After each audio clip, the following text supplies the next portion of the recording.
Сәлем досым, сенің қызығып жүрген топ-томпақ бауырсақтарыңды қырын-сырын бүгін үйрететін боламын. Мінекей, мен видеоны соңына дейін көріңіз, осы жерде өзіңізге пайдалы болған ақпараттарды алыңыз. Мен 20 адамға арналған банкетке бауырсақ жасауды үйретпекшімін. Ол үшін ұмытпаңыз, жазып алыңыз.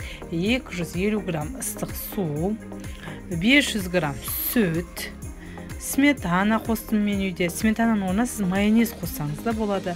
1 қасық тұз, 3 қасық қант, және де ұн керегінше оның үстіне барып дрожжа саласыз. Ұмытпаңыз, әр қашанда дрожжаның сұрағына қарауды. Егер сіздің дрожжыңыз ескі болатын болса, сіздің бауырсағыңыз ойдағыдай шықпауы мүмкін. Барлық дүние дрожжға байланысты. Сол үшін дрожжға жақсылап қараңыз. Сөйтіңізде, міне мен сізге видеода көрсетіп тұрғандай, үйде не бар?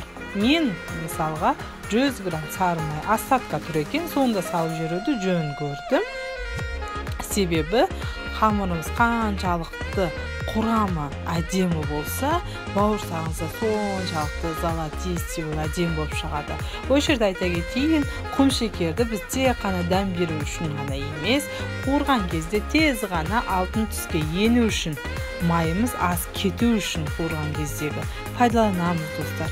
Мінекей, мен салмалардың бәрін қалып алдым.